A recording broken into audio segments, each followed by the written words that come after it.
Hello, welcome back. Ant Survival Channel. Today I will follow the black ants with some sugar and peanuts. In the middle and the end of the video, I'm going to do the attack while the ants are eating prey to see their reaction.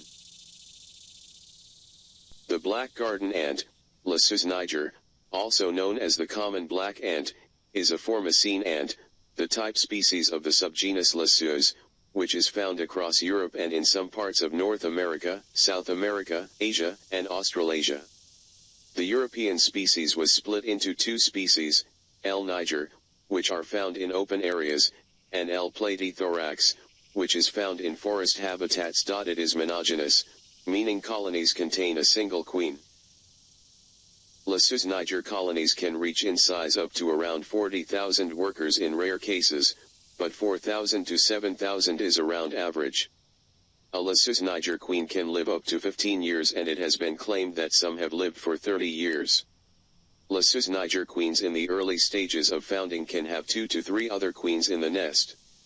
They will tolerate each other until the first workers come, then it is most likely they will fight until one queen remains. In certain circumstances, it is possible that there can be multiple queens in a single colony if they are founding somewhat near each other and eventually their two tunnels connect. Under laboratory conditions, workers can live at least 4 years.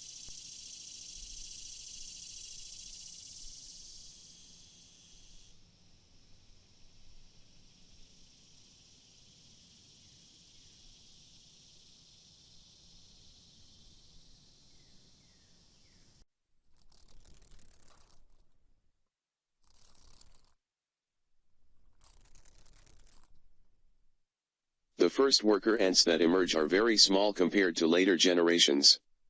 At this point the workers immediately begin to expand the nest and care for the queen and brood. They eventually remove the seal from the entrance to the nest and begin to forage above ground. This is a critical time for the colony as they need to gather food quickly to support future growth and particularly to feed the starved queen, who would have lost around 50% of her body weight. From this point on the queen's egg-laying output will increase significantly, becoming the queen's sole function. The later generations of worker ants will be bigger, stronger, and more aggressive because there is more nutrition for them at the larval stage. The initial brood being fed only by the scarce resources available to a queen will be much smaller than brood supported by a team of foraging and nursing workers. Provided workers are able to find food, at this stage the colony will see an exponential rise in population. After several years, once the colony is well established, the queen will lay eggs that will become queens and males. Black ants often make large nests with extensive tunnel connections.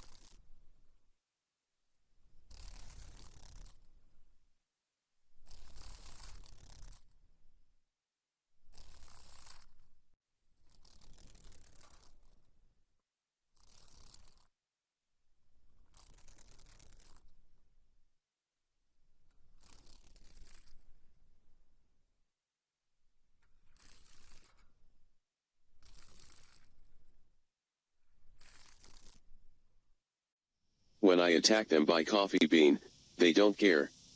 Ants' bodies are divided into 3 main parts: head, thorax, and abdomen. On either side of the ant's mouth are its mandibles, pincer-like structures they use for carrying food, digging nests and fighting. Aside from mandibles of varying size depending on the species, ants may also have stingers used for defense against predators. They may also have a poison sac located inside the abdomen.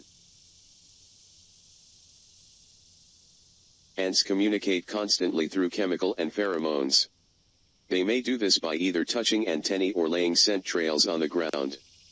Ants also communicate danger with these chemicals.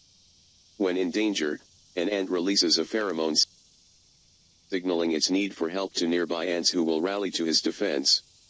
Depending on the predator and the ant species, this may mean swarming, stinging, or fighting with their mandibles.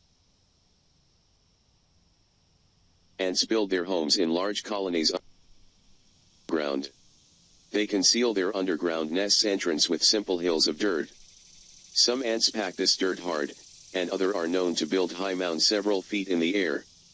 This protects their vast network of tunnels from invasion, therefore protecting their queen, other worker ants, ant young and their food supply. The environments that some species of ants live in, like dense rainforests, can also be used to camouflage and further protect the colony.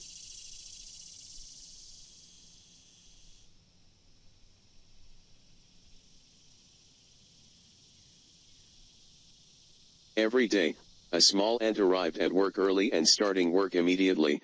She produced a lot and she was happy. The boss, a lion, was surprised to see that the ant was working without supervision. He thought, if the ant can produce so much without supervision, wouldn't she produce more if she had a supervisor? So the lion recruited a cockroach who had extensive experience as a supervisor and who was famous for writing excellent reports. The cockroach's first decision was to set up a clocking in attendance system. He also needed a secretary to help him write and type his reports. He recruited a spider who managed the archives and monitored all phone calls. The lion was delighted with the cockroach's report and asked him to produce graphs to describe production rates and analyze trends so that he could use them for presentations at board meetings. So the cockroach had to buy a new computer and a laser printer and recruit a fly to manage the IT department. The ant, who had been once so productive and relaxed, hated this new plethora of paperwork and meetings which used up most of her time. The lion came to the conclusion that it was high time to nominate a person in charge of the department where the ant worked. The position was given to the cicada, whose first decision was to buy a carpet and an ergonomic chair for his office. The new person in charge, the cicada, also needed a computer and a personal assistant, whom he had brought from his previous department to help him prepare a work and budget control strategic optimization plan. The department where the ant works is now a sad place, where nobody laughs anymore and everybody has become upset. It was at that time the cicada convinced the boss, the lion, to start a climatic study of the office environment.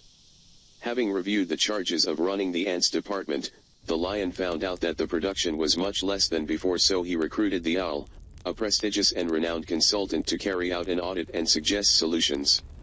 The owl spent 3 months in the department and came out with an enormous report, in several volumes, that concluded that the department is overstaffed. Guess who the lion fired first? The ant, of course, because she showed lack of motivation and had a negative attitude.